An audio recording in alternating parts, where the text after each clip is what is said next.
Welcome to the Toronto Livings Podcast, a conversation about all things Toronto with a focus on real estate, the culture, and of course, the food. I'm Mark Savell. And I'm Joey Virgilio. And we're realtors with Sage Real Estate working together as a Toronto Livings team with a focus on helping you buy better, sell higher, and of course, having a little bit of fun along the way.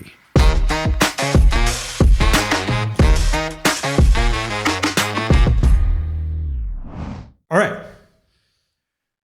Kick us off, Joey. All right. Welcome to episode 14, where we have a very special guest with us. Guest number 2, actually. Number two. Exciting. Mr. Josh Jean-Baptise. Did I get it? Yeah, you got it. You got it. Pronunciation was something we were talking about just before we started, so we wanted to make sure we got it right. Yeah, easy. So welcome. Thank you. Thanks for having me on. Excited to do this. Yeah, absolutely. Shall we? So usually we start off with a little bit of just like light banter. Yeah. So just today is a very specific day. It's Father's Day. It is. I'm excited to be away from my kids for a couple of hours. Okay. Yeah. Shout out the kids. Is there, are you guys going for lunch or anywhere? Any specific? Yeah, we're doing like a brunch, Nice. kind of something light, nothing too crazy. And then a whole day of basketball after that. So That sounds like a good day. yeah. Where would you say your favorite place, like if they could spoil you anywhere in the city to eat, where would it be? The ultimate brunch. Ooh, that's a tough one. I love food. Yeah, welcome. You're on the right podcast. Yeah, exactly. This is a funny one. Okay. I love Moretti. Hey, Up at Home Societe. we love Moretti. We do love Moretti. Yeah, an Italian restaurant and a furniture store. Right. I mean, when you tell people about it, they kind of like No. twist So their eyes. when we first partnered up, Yeah. Mark took me there as like hey, let's do like a celebratory like lunch. Yeah. And then he pulled up to the furniture store, and I was like, What are we Like, doing? what the hell "This looks good." Yeah. No, that's such an under the radar. A line will be dropping quite a bit in this episode, as you'll find out shortly why. Spot. So yeah, I agree. Love that place. No, it was incredible, honestly. Yeah. Have you tried the Blue Jays Way Wellington location? No, I haven't. Yeah, it's a bit of a different vibe. Yeah. It's not. That's a More little bit more King chill. Westy. Yeah. Yeah. This you can walk in with anything. That one you kind of got to dress up. Of course. Which we don't do. Right? Yeah. Neither do I. No dress up. Yeah. T-shirts and hoodies. Yeah, pretty much. Yeah. Comfort is key. No, man, I'm glad you're doing this. I feel like we've been following each other on the socials for a long time, Oh yeah. like 8 years-ish. Oh, 100%. Yeah. I find like this day and age, it's so weird. You interact with people online all the time and you never see them in real life. No, and we only saw each other like a month ago at probably the open house at Roehampton. Yeah. But at the time, I think, correct me if I'm wrong, you were at PSR? I was. Like, where'd you start? What brokerage? Yeah, did so you I start started with PSR. Nice. Kind of like I think a year after PSR was founded. Oh, sick. So I was one of kind of the OG PSR agents. Nice. Okay. And then as I kind of grew up with my clients, then we decided to make the move to Sage. Nice. How long ago was that? That was in 2018. Okay. 5 Yeah, years. 5 years. Time flies. Because when you made the move, I feel like now that was like 3 months ago. Yeah. But it was half a decade ago. Oh, yeah. Well, it's like also we had that like COVID time warp Right. where like everything just kind Gets of erased. Exactly. Yeah. And you were living downtown at the time? Yeah. So we always like kind of South Bloor. Nice. SOB. Yeah, right. When you're younger, whatever, right? Yeah. So, and then kind of just as like our kids got older and as like, you kind of mature. Yeah. You want to escape that life. We don't use that word on this podcast, but sure, we'll let it slide. Exactly. And then we decided to make the move up to, now we're at like Dufferin and Eglinton. Nice. And how long you been there? Around the same time? 5 years? Yeah, about 5 years. Yeah. Yeah. That's cool. And what made you choose that area? Because, to be straight up, not a lot of people think Dufferin and Eglinton and Oakwood as a move up. But when I saw you do that, I was like, oh, this is going to be exciting. And what made you kind of choose that place? Yeah, the primary driver, obviously, number one is financial. Yeah. Right. So at the time when we were looking, we were wanting to stay in Parkdale or like Little Italy and stuff like that. And you guys know, the price points there are a little ridiculous. Yep. So, I've always kind of had my eye on Eglinton West. I kind of feel a connection there. Mm-hmm. My dad's from the Caribbean. Haitian. Nice. Gotcha. So I always kind of went up to Eglinton West to either buy patties or like Yeah. different foods you can't find in other parts of the city. Yeah. Right. And even groceries. Yeah. And I've always kind of had my eye there. And then when an opportunity came up with a builder who was building some new homes, I was like, you know what? I convinced my wife, I'm like, hey, let's do this. Nice. Right? Instead of paying like 20-30% more to be in Parkdale, we can save a little bit of money, get into an area that I believed was going to be turning the corner. Yep. And not only that, and then the other drivers were just like, I mean, in terms of like kids, and there's pretty decent schools. Kids are both basketball players. Nice. There's a lot of the... How tall is your oldest? My oldest is fairly tall. I mean, he's about 6 feet, 6'1", and he's 15. Yeah, no, dude. 6'1"? Yeah. Oh my 15. God. Yeah. First of all, I didn't know he was 15. Yeah. I thought he was like 19. Yeah, so he's 15. And then my youngest is 10 years old, and he's already about 5'7". So he's a giant. is like, how did this happen? I have no idea, to be honest. I mean, I'm 6 feet tall, so I'm not a giant by any means. My wife, though, she has some taller people in her family, and her little sister's 6 feet tall. Okay. So they're getting some height from somewhere. All right. It is explainable. Exactly. I think it's all maybe the GMO milk and stuff they're drinking, probably. Shout out GMO milk. Yeah, exactly.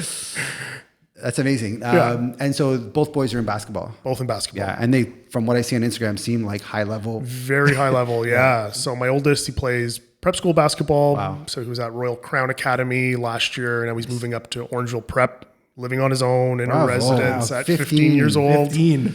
Hey, shout out you guys for having the trust in him and the belief, because that's like, I don't think I would do it. I feel like I'm going to be a helicopter parent where like my kid's not allowed 4 feet away from me. Oh yeah. And like last year he had the opportunity to be up there, and then it was my wife who was like, no, I want my little baby to be at home for another year at least. I don't blame her. 14, that's 100%. a big commitment. Yeah, especially being a teenager and being awkward and kind of learning how to live life, right? And also being on your own. Yeah. I moved out at 30, so it took me a while to learn that lesson. I'm still learning. Joe, you're still at home, right? Yeah, well, basically. Joey's on his own. The swan has spread his wings. Also took me the same amount of time. It's an Italian thing. It's a cultural thing. Yeah. Are you Haitian on both sides, or you mixed? No, yeah. So my mom, Canadian, French Canadian, a little bit of Jewish, and then my dad's pure Haitian. Nice. Yeah. And do you go back often? Last time I was in Haiti was actually right before the earthquake. Oh, wow. And so I've been back since. I mean, it's still a little dicey in Haiti. Yeah. I mean, it's a country that it has so much potential. Yeah. I'd love to see it turn the corner, but it has a whole bunch of issues. Yeah. I mean, that's probably another podcast worth of let's get into that. So you're running the Under the Radar podcast. Yeah. And what's the right word? Not synchronicity. Maybe it is. The universe came together. I feel like we launched on the same day. I think we did. Unbeknownst to any of us. No. I'm so excited. Like, we're the only ones doing a podcast. And then I saw you. I'm like, oh, we got competition. Yeah. But it was the same week. I think we both launched our podcast. Yeah. But it's so not competition. We're covering two completely different things. Yeah, 100%. Like, you are what I've hoped always would happen for Eglinton West. Like, someone with a good voice who is highlighting so much of its potential. Yeah.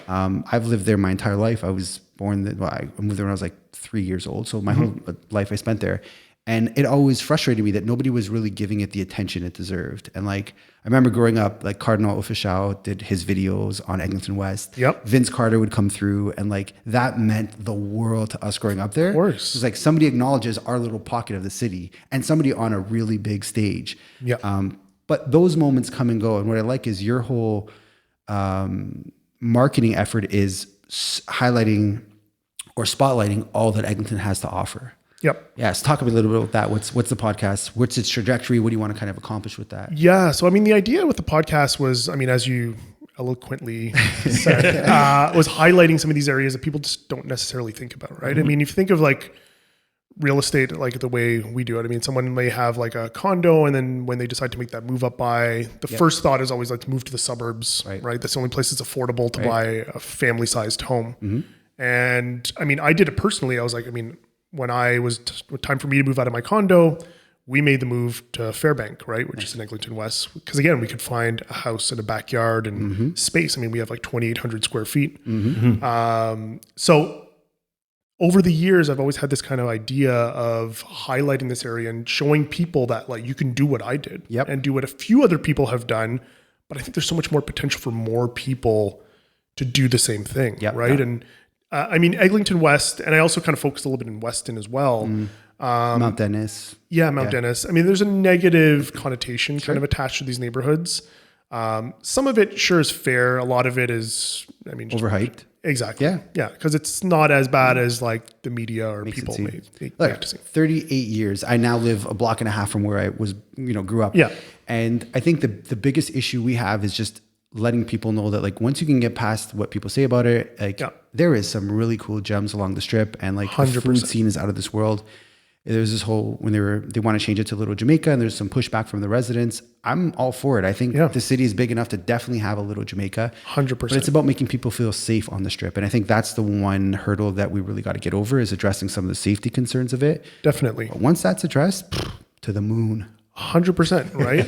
And even like, I mean, the safety concerns are there. Although I found living in the neighborhood, I mean, it's really just on Eglinton. I mean, you go a block from Eglinton and it's completely different. Absolutely. And the way I see it is no different than some of the areas that we sell in, like in other parts of the city, like Moss Park and some of these areas, which in my opinion, I feel more unsafe in some of these other neighborhoods. And yet you'll have condos selling for $1,600-$1,700 a square foot. And next door can be some very unsavory things happening. Exactly. Well, King West is another one where, it's got the connotation of just a pure party paradise strip. And that's true to a certain degree. Go a block south, north, it's a completely different vibe. 100%. Like you could grow a family one block, like at Tecumseh, I sold the house there. Yeah. Family lived there for 15, 20 years. They grew their kids up there. You would never know King West was a 200-meter walk away. So 100%. Just because the main strip is one way or other does not mean you should be afraid of the entire area. And that's what you're doing really well is you're taking those walks down those streets and saying like, look at the potential here. Yeah. Like I'm here on the street. I'm not just talking about it. I'm here. Yeah. Right. I'm showing you that it's not a scary place. It's a place. And I mean, the other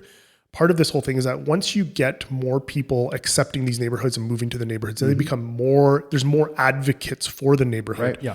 And then it's easier to push things like getting more security and improving the streetscape, getting more investment onto the street, right? Getting better retail and all this kind of stuff that will help turn the neighborhood around, but also still keep it. I mean, like you mentioned, labeling a Little Jamaica to make sure it keeps that Caribbean heritage.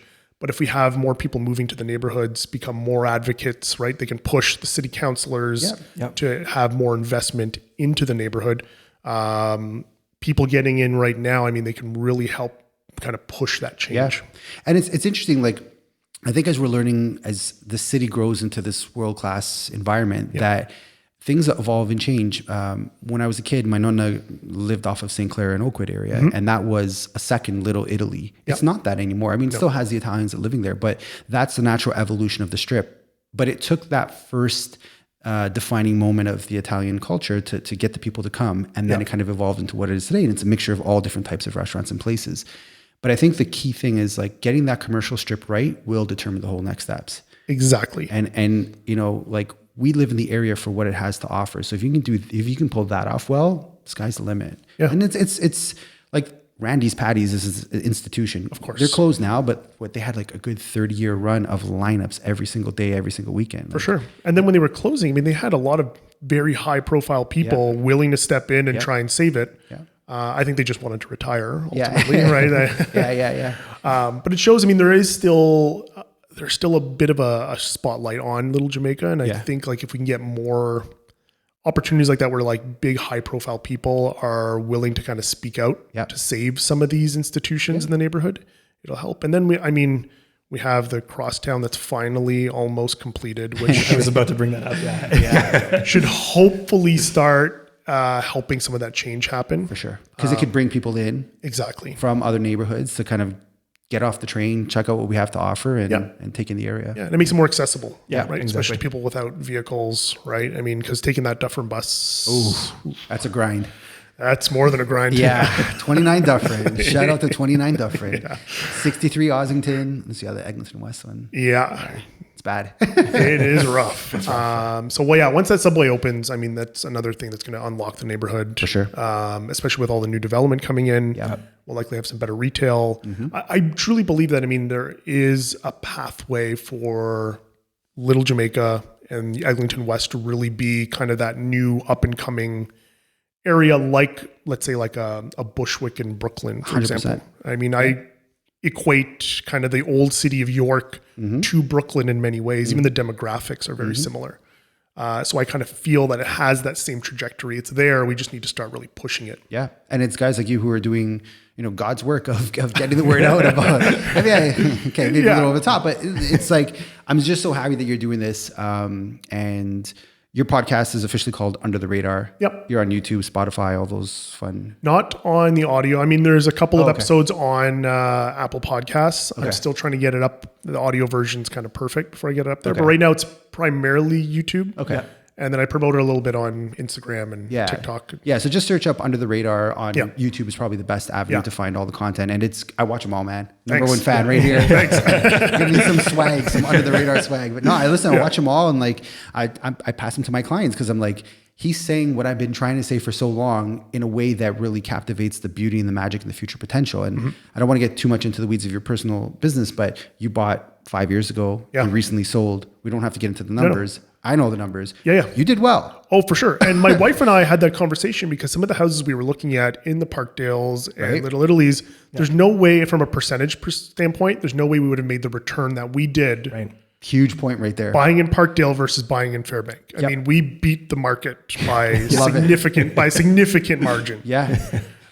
So, I mean, we're proof in the pudding that, I mean, you get into these neighborhoods even from like an investment perspective. In many ways, you can beat the market. One thing I did like about your podcast that or was the YouTube videos, I can't remember. Is that you always compare it to the Toronto average, and it's like well under the Toronto average. It's such a great spot that is up and coming, and that LRT is going to make a huge difference in starting to growth. All of that and just moving forward. Yeah. And I mean, it's easy to kind of promote a neighborhood, promoting all of its great amenities and shops and restaurants. But I find when you put the attached numbers to it, that's where it really sinks in. Right. My most recent video on Fairbank, I mean, the numbers are there. I mean, a detached house is 32% cheaper than the overall. I mean, that's a massive amount of money when you're looking for a detached house in the city. Yeah. And to go back to your original point, you also don't have to move to the suburbs to get that value. No. It's right here in the 416, in the M postal code. You're still in Toronto proper. Yeah. For a fraction of the price of what a Mississauga, Oakville home may run you. Yeah, and you're not sitting on the QEW or the 404 or the 427 fighting traffic to get into the city. Yep. I mean, right now, it is a Dufferin bus, not great, but I mean, within a couple of years, hopefully next year, you're jumping on the subway and you're getting downtown in 20 minutes. Yeah. And like, if you know the back roads, you could take Vaughan Road and Christie and all those other ones. You can literally get from Eglinton and Oakwood to Yonge and Bloor in under 20 minutes. Oh, yeah. It's totally possible, right? So I've done it on my bike, getting there you go. 20 minutes. Yeah. Jump on the York Beltline Trail and you're at Yonge and Eglinton in like 10, 15 minutes and then you just boot it downtown from there. Yeah, so we're recording in the Castlefield Design District, kind of like the Dufferin and Castlefield area, and that Beltline is also massively under the radar. Oh, massive. Like you can get right across the city, and then it connects down to the brickworks. Yeah. If you go through the cemetery, you can connect. Like such an underutilized ability to get right across the city in like 20, depending on how fast you could cycle. Of course. 20, 25 minutes, right? It's, yeah. I've done it with my boys. We've got pretty much almost down to Cherry Beach. Wow. And it was like 45 minutes. And that's with like, I mean, when they were smaller too, I mean, that's pretty quick. Yeah. No. You're not mixed in with traffic. It's own dedicated, and it's protected. It's safe. Yeah. And it's like tree lined. Yeah. Like, we got to walk it one day. Yeah. I've never actually been down the Beltline. Oh, we're taking you. Yeah. You got a bike? I've only seen the I actually do have a bike. Okay. Yeah. It's a great ride. Yeah. And like if you're going east, it's all downhill, which is nice. Yeah. Coming back, it's a bit of a tougher. Tough, but getting there, amazing. When you stop, you have a lunch, you have a coffee, whatever. Yeah. Back up. Yeah. Absolutely. We'll just Uber back. You put the bikes in the trunk. And, exactly. Back. Yeah. Cool, man. Going back to the food, do you have a favorite spot on Eglinton West, like your go-to? Yeah, I mean, our number one is Wraps. Wraps is like an institution. Yeah. I mean, they have the big smoker drum out front. In my opinion, the best jerk chicken. Just if you're looking for just jerk chicken, in my opinion, Wraps is. I like the pork and hot pot a little bit better. Okay, But I think for chicken, I like the main shaw. So let's just recap what we're talking about here. So there's a strip of Eglinton between Oakwood and Marley on the south side, and you could literally be coming home at like 4 a.m. and they're cooking. Oh yeah, and it's a party. It's a party, dude. Yeah. You roll down your windows. We're talking about the Ottawa forest fires. Yeah. They've got nothing on the smell of Eglinton Avenue West. It is so heavenly, and the sweet like chicken and pork flavors coming out of these big barrels that they barbecue on. And there's kind of 3 spots that you hit up. So there's Hot Pot. There was Main Shot. They changed it to Celebrity Kitchen now. Yeah. And Wraps. And Wraps is kind of the institution that's been around forever, ever. I think they were on like Restaurant Makeover as well. They did some. Oh really? Yeah, a few years back they did some big thing with that. Amazing. So between them all, I liked Main Chef for the fried chicken, but Wraps at 4 a.m, you have a couple of drinks in you. Yeah. It's life. Oh yeah. And they just have that like perfect kind of charcoal smoky flavor. To like, a science. Oh, it's perfect. Yeah. And like legitimately, well, you know what's funny? You can't go any time of the day. If you want to go at like 5 o'clock, they're closed. Yeah, because they open from. I was actually going to ask, are they 24 hours? They're not 24 hours. Well, they open for breakfast. Oh, yeah. So you can get like ackee and saltfish there. Breaking news! I didn't know that. Yeah. So I've like, especially over the pandemic, sometimes you're just like, oh man, I just want some food, and then they're on Uber Eats, and I literally Uber Eat like ackee and saltfish at 10 a.m. Hey, try that. Next podcast. All right. Now, have you explored the patty scene? I think I'm going to say it. Tinnels. Tinnels. There you go. That's where I go all the time. Now that Randy's has closed, now Tinnels is their spot. So they opened up another place. I don't think there's any relation to Randy's, called Reddy's. Yeah, I've been meaning to go there. They just opened. Okay. So we're gonna try it out. We'll get a box. We'll do a sample. Yeah. Do a maybe we'll do a pot. Taste test. Taste test. Yeah. Instagram taste test. But I'm gonna shout out the Randy's Patty Killer. Okay. This guy's name's Drew. All right. He's down at. I'm skeptical. No, so was I, dude. So here's the story. It was Asian night at Stack Market. Yep. So we went there for that, and my mother-in-law's like, "Oh, you like beef patties? This guy's got Jamaican beef patties." He had some marketing word for the best or something like that. Okay. So I went right up to the guy's window. I'm like, "I'm gonna be straight with you. I'm a Randy's loyal customer. Yeah. You're making a big claim." He goes, "Try me, dude. They win." Drew's patties are next level. The only thing I can say critical about it is there is a bit of a cluster of patty meat in the center. I wish it was a little bit more spread out, but that's a very minor point. Yeah. Flavor, taste, crust, next level. Really? Okay. Drew patties, yeah. We're going to shut him out, link to him. He's the best. Every time I'm down there, like I'll pull the car over, illegally park, run in. I don't care. I'll take the ticket. It's worth it. Yeah. Drew patties. He's got a little shop there. His main bread and butter business is a crocheting company. Okay. So he makes like really cool crochet stuff, but the patties, next level? Next level, yeah. All right. And he just brought chicken patties last week. I think he might have goat. I might be making that up. But the beef patties are... Really? Yeah. All right. We're going to do it up. Yeah. Yeah. I've got to go try it. Yeah. 100%. Are there any other patty shops you would recommend in the city? Tinnels, I mean, there's the Fami Bakery. Oh. Patties. Where's that? So they... Area-ish, not... Yeah. So, I mean, their main spot is out in Scarborough. Okay. They used to have... I don't know if it closed down. I know they mentioned they were closing it down at... Lansdowne and Dundas, like right outside of the No Frills. The No Frills, yeah. Huh. So they make pretty decent patties, and I mean I like them because they have a whole bunch of like frozen patties like right out front of their shop. So you just grab some frozen ones. Again, because of my 2 boys, they eat like. So yeah, it's nice having kind of frozen patties on hand, so you can just pop them in the oven and good to go. Yeah. Are you a patty guy?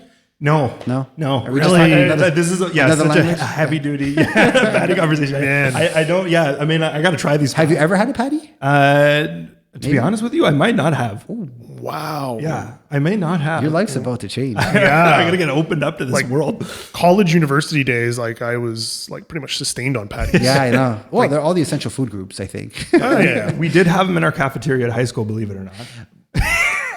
Bit of a different vibe. I feel you on that, but trust me, when you try the authentic Eglinton Avenue West patty, it is a game changer. Yeah, I mean, Little Jamaica, I could imagine. It's I've been to Jamaica a couple times. Once I went there, and like I tried a few patties. Personally, Eglinton West was still better.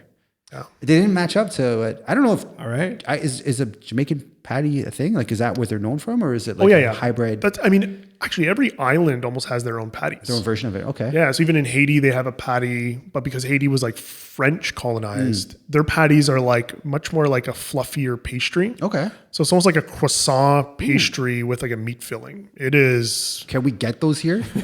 Yeah, there might be one spot. All right, we're gonna have to offline. Give me the secret sauce. A croissant with a beef patty in it. That's amazing. They're next level. What are they called? Is there a specific name for them? They're just called beef patties. beef patties. Or patties? Just Just how they're created. Just how they're created. So every island kind of has their own little twist on like the patty. Yeah, because like when I go back to Italy, like spaghetti and meatballs isn't a thing. Like, you don't go to the restaurants and get a spaghetti. That's a New Yorker American, rendition of pasta. Air quotes. That's why I was thinking. I'm like, man, do Jamaicans do beef patties, or is this like a North American rendition of what?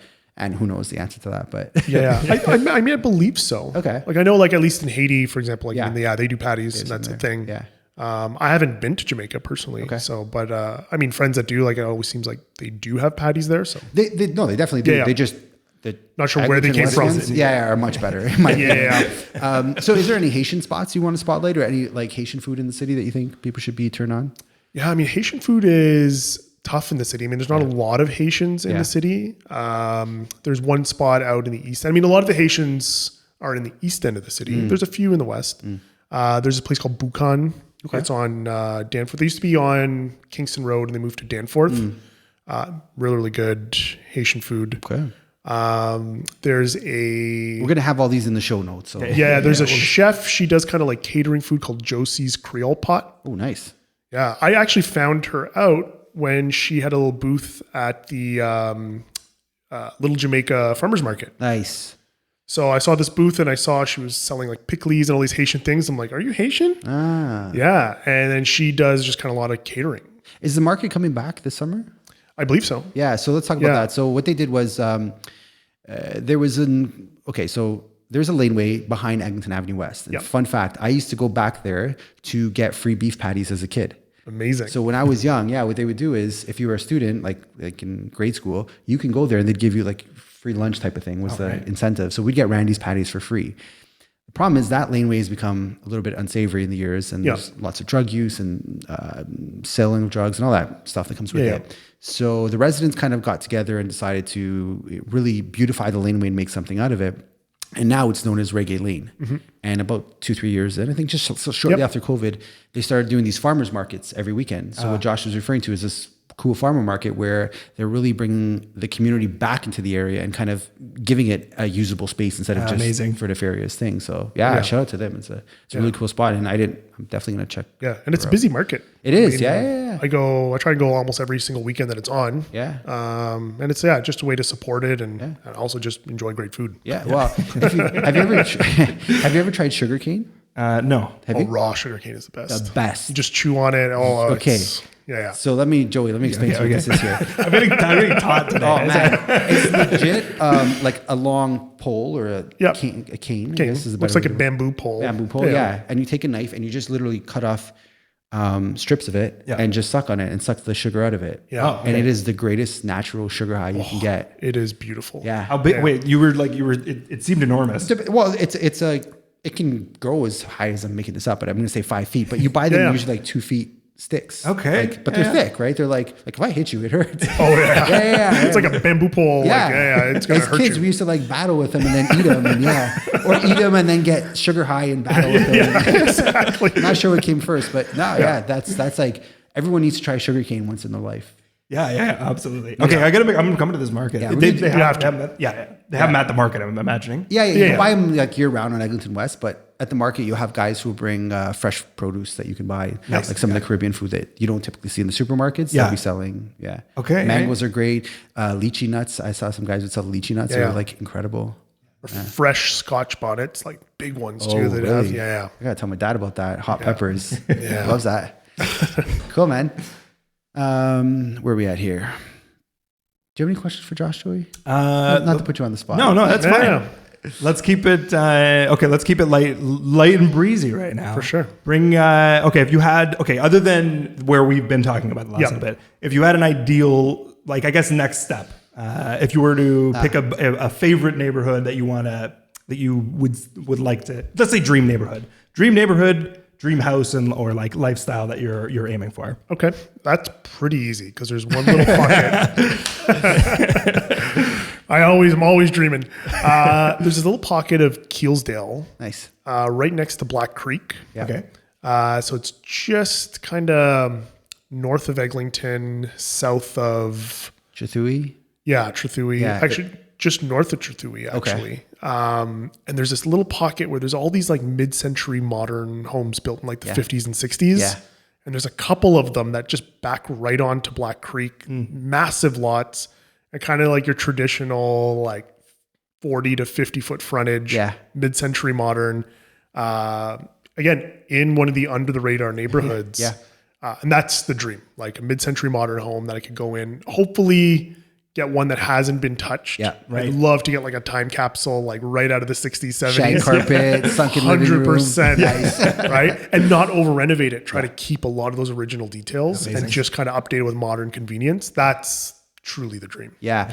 That's so funny. Like, I know which pocket you're talking about. You drive in there, you think you're in another world. Like you for a second, you're like, this is Toronto. We have this here. There's so many of those little untouched gems that are just waiting to be rediscovered. And that's definitely, spot. I mean, you can see, if you took that neighborhood and you plopped it into like Lawrence Park or anything like that, the homes would be $6-7 million minimum. Yeah, without a doubt. And like they don't have the ravine. No, just look at the Black Creek ravine. And so you can like literally go fishing for like trout and salmon in your backyard. I went to Chaminade, and one of our passion projects was bringing trout back to the Black Creek River. Amazing. We had a hatchery. We like reproduced fish and put That's them amazing. Amazing. I don't know whatever happened with that, but I think there still are trout in there. I've seen fishermen in that river. I haven't seen them catch anything, but they're definitely casting. No, the issue was that it was, so the city in their infinite wisdom put like a concrete the bank. So they made a concrete bank because there was too much erosion happening. This is really good that we learned this. But over time, concrete can't withstand the natural elements, and especially along a bank with the shifting currents and stuff like that, it would disintegrate. So what we had to do is go back in and plant natural vegetation to hold the creek in place. Makes sense. And that's what bring the fisheries back and everything else. So it was a really wild. I forgot about that. You brought up a memory. I live that life. That's One cool. day, Mark and I could be competing on a house and fishing the creek. That's what I'm about. You can have the house. Perfect. All right, I have a question that wasn't a prepared one. On your Sage bio, you open up with a quote from Nas. Yes. So I got to ask the really hard pressing question.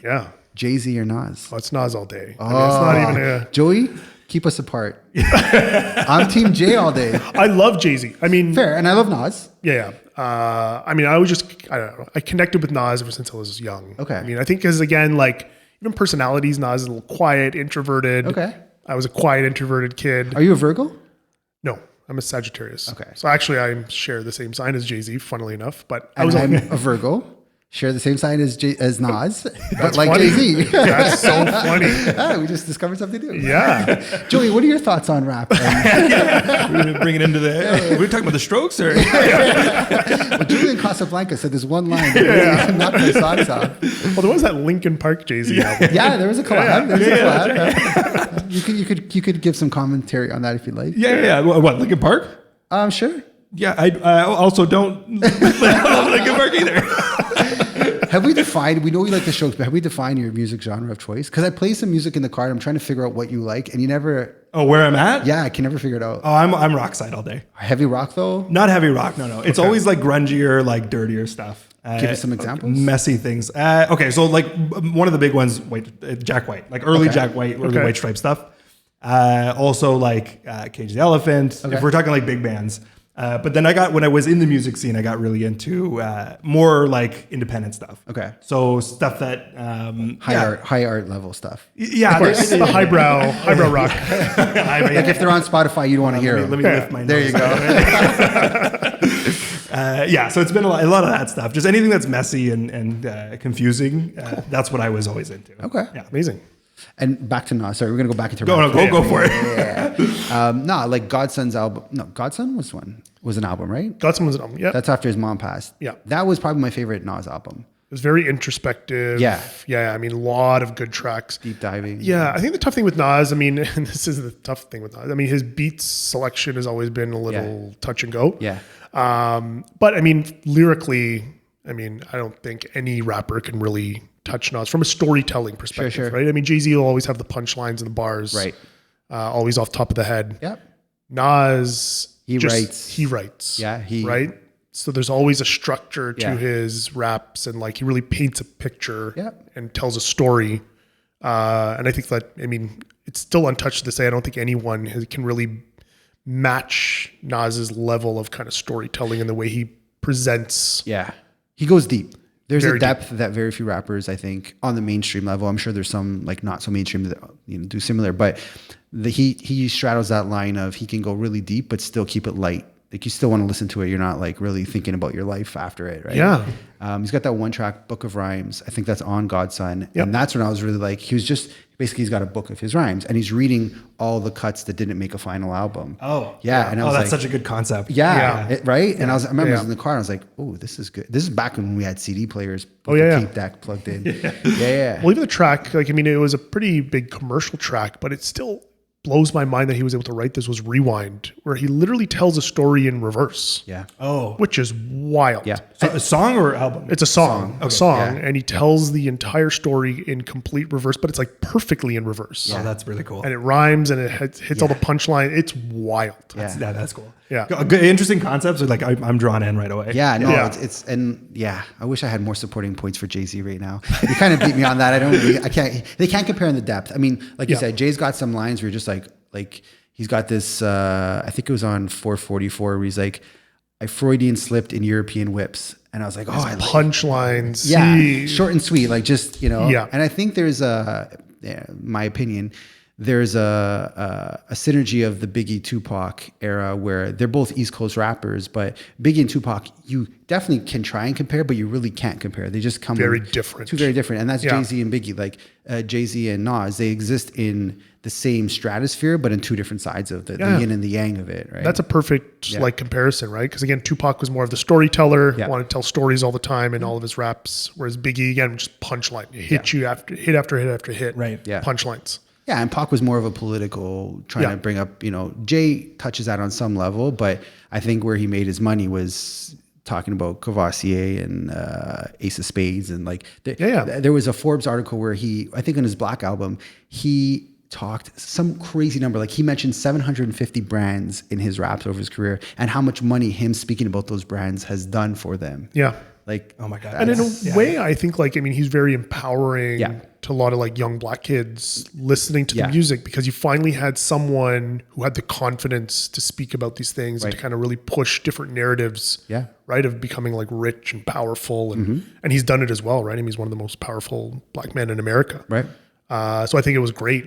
Like, I still love Jay-Z, right? And what he's done. And like, I mean, again, you listen to his music when you want to feel pumped up. Right? Like you like when I'm like going into like a listing presentation or meeting buyers for the first time, you're like, right? Do you have a specific track, any artist that gets you there? I have a lot. I have like a playlist. Oh, can you share?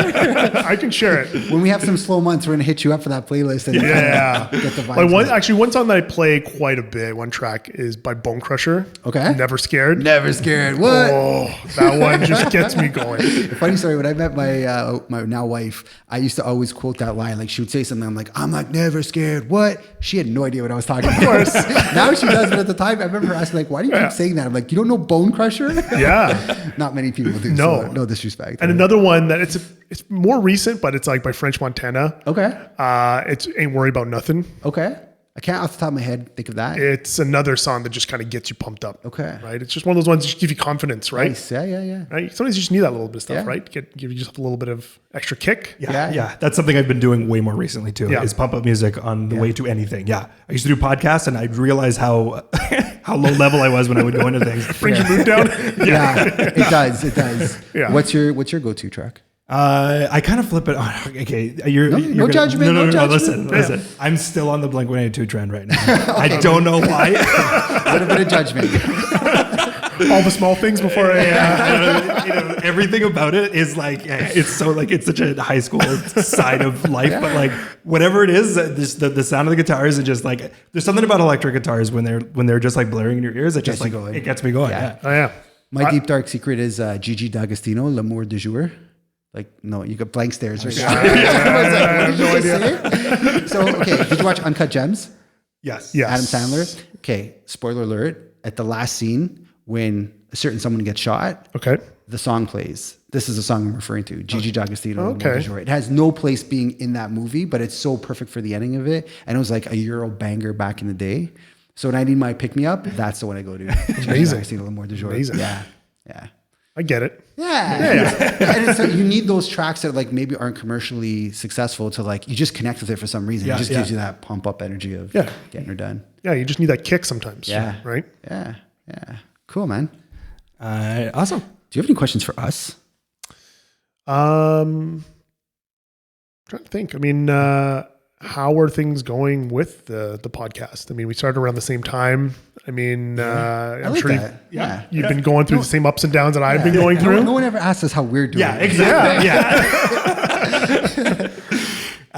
No, I'd say they're going well. It's an interesting path to kind of grind out, especially when things start getting busier. It gets tough to kind of, I think that's the toughest part. Yeah. Obviously with schedules always fluctuating and just like things popping up out of nowhere. Yeah. And keeping that consistency to it. I think that's the hurdle that's probably for me anyways, the most difficult thing to get past. It's probably one we all share of like finding the time to do it, because it's like, it's a bit of a gamble. As you can see, we've got a lot of equipment set up. You know the technical, how hard it is, because you do a really good visuals. Thanks. You do a lot of the stuff in the background, which I'm like, can we do this? It just seems like way too hard. Like you've got a lot of editing. No, I know you got that unlocked. So that's really good. And like, it's a gamble because we're putting in all this effort, hoping that there is a bigger path that this can take us on eventually.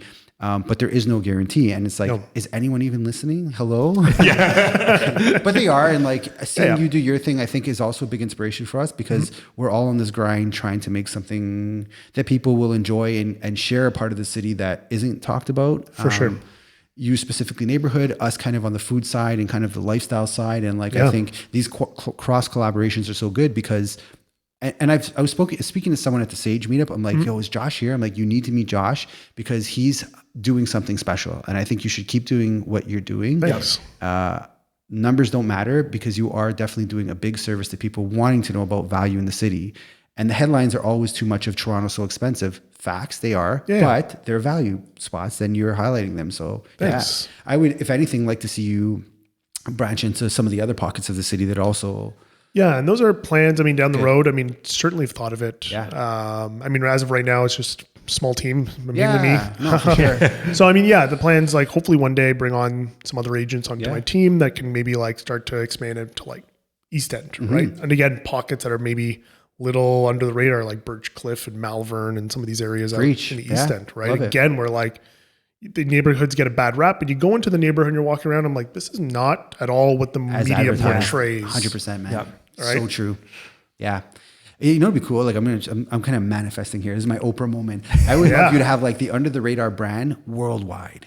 Yeah. So like you have people in all different parts of just showing really good value, because that is value, right? That's what people should be looking for. Is it's easy to spend, $200K on a house more than you want to, but finding those gems is a real hard part of the game. So that's definitely and people make a lot of sacrifice in real estate, right? And then location is always the number one, right? I mean, budgets don't always fit where the people want to be, right? And the whole part of under the radar is just showing that like, hey, your budget can work. Maybe it's not exactly in the epicenter of exactly where you want to be. Yep. But it could only be like a kilometer away, 500 meters away from where you want to be, and you're still getting that good value. Love it. Yeah. Perfectly said. Alrighty. I think we're at a good place. Yeah. I definitely want to encourage you, if you are looking to kind of learn more about Eglinton West, Josh is your guy. I'm your second guy. But, reach out. Like, I'm happy to put anyone in touch with him who's looking to kind of invest and get a bit more boots on the ground conversation of what's happening in the area. And Under the Radar podcast, or just Under the Radar is the best to search. Is where you can find him on YouTube and on Instagram. You're a good follow as well. Yep. Sorry, little side note, Garrison Collective. Is that Garrison Collective is my real estate team. Okay. So that's a team that was started with my buddy Phil Lago back in the day. Phil actually is kind of like one toe in, one toe out of real estate. I mean, he's got a crazy like food blog and whole thing going on. Yeah, we're going to link to him. Shout out them. And shout out Phil. They have a chef sous chef. Yeah, they have a cookbook out. They have a cookbook. They have like a TV show. I don't know if I should mention it. Breaking. But they're on like food TV and they have like little snippets and stuff coming up, right? So they're, so he's doing his thing. Yeah. So then, Garrison Collective is still there. It exists. Yeah.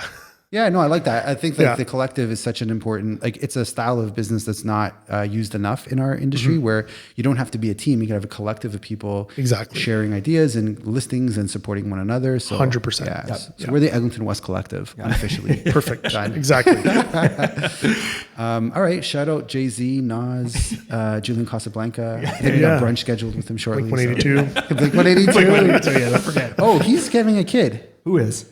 I don't know his name. The tattoo drummer, Travis. Oh, yeah. Oh, with the Kardashian? That's how I know about it, because I'm the reality TV junkie. My wife showed me, they made the announcement at one of his shows. I don't know are they married? I think they're married.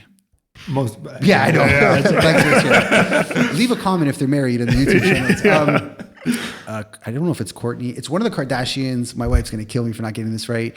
She's now pregnant with Travis Barker's baby. I think. I don't know if it's surrogate or not. So congratulations. Congrats are in order. But Blink 182 is like big into aliens. I know. Yeah. I also believe in them 100%. Blink or aliens? 1,000%. Yeah. Blink or aliens. Both. I do too. My favorite show is Ancient Aliens. Oh, I love that show. Dude. Oh, I watch it all the time. We're going to do a separate podcast episode. Yeah. This is going to turn into something else. Yeah. We're going to be out in like... the park one day looking at Cool, man. Any shout outs you want to give? None off the top of my head. All right. Yeah. Josh, anything you want to highlight? Shout out Eglinton West in the hood. I like it. Yeah. Cool. All right. Episode 14. Thanks for listening. Awkward end. Thanks for listening to the Toronto Livings Real Estate Podcast. You could find more information on how we work over at torontolivings.com. Be sure to sign up for our newsletter to get price reports from over 150 different neighborhoods in the city each and every month. If you got any value, please like, subscribe, and share with your friends. And if you made it this far, thanks for listening.